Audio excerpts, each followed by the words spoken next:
Reynold Duster RXZ 2018 model 2 ownership கண்டிஷனில் இருக்குங்கண்ணா. கோயம்புத்தூர் ரெஜிஸ்ட்ரேஷன்லேயே இருக்குது. இதுலேயுமே மிகப்பெரிய ப்ளஸ் என்ன அப்படின்னா வெறும் 52,000 கிலோமீட்டர் தானே ஓடி இருக்கு. வெறும் 52,000 கிலோமீட்டர் தான் ஓடி இருக்கு. ஏன்னா இந்த கிலோமீட்டரில் வண்டி கிடையாதுண்ணா. பெரிய மைனஸ் என்னன்னா 2 ஓனர், அதை தவிர வண்டியில் எதுவுமே மைனஸ் கிடையாது. கிலோமீட்டர் மிகப்பெரிய ப்ளஸ். ஏன்னா இன்னைக்கு மினிமம் ஒரு 2020-21 டீசல் எடுக்கிறவங்களே 1.5 லட்சம் 2 லட்சம் ஓட்டிடுறாங்க. ஆமாம், 52,000 கிலோமீட்டருக்குமே ப்ராப்பர் சர்வீஸ் ரெக்கார்ட்னா சொல்லியே கொடுத்துலாம். ரெக்கார்ட் பிடிஎஃபே இருக்குது, நம்ம சொல்லி கொடுத்துடலாம்னு வச்சுங்களேன். டயர்னாலும் செகண்ட் செட் டயர் புதுசாக போட்டிருக்காங்க.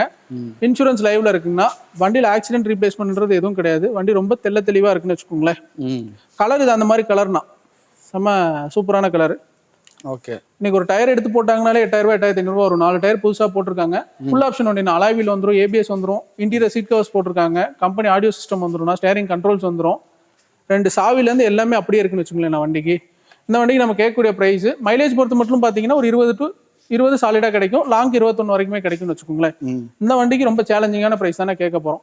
வெறும் 6,48,000 இருந்தால் போதும். இந்த ரெனால்ட் டஸ்டர் நீங்கள் எடுத்துக்கலாம். 2018 மாடல் 2 ஓனர்ஷிப் கண்டிஷனில் இருக்குது. கோயம்புத்தூர் ரெஜிஸ்ட்ரேஷன் லோக்கல் நம்பர்லேயே இருக்குன்னா லோன் பொறுத்த மட்டும் ஒரு 40,000 டவுன் பேமெண்ட் இருந்தால் போதும். ஆல் ஓவர் தமிழ்நாடு எங்கேருந்து வந்தாங்கன்னா நம்மளால் லோன் ஆப்ஷன் பண்ணி எடுத்துட முடியும். ஓகே, ஒரு டஸ்டர் ஒரு SUV செக்மெண்ட் பார்க்குறவங்களுக்கு, லோக்கல் நம்பரில் பார்க்குறவங்களுக்கு ரொம்ப குவாலிட்டியான வண்டி. ரேட்டுமே ரொம்ப ரீசனபிளாக தான் சொல்லியிருக்கோம்னு வச்சுக்கோங்க. ஃபைனான்ஸ்னா ஆனால் ஃபைனான்ஸ் பொறுத்த மட்டும் அந்த 40,000 டவுன் பேமெண்ட் இருந்தால் போதும்.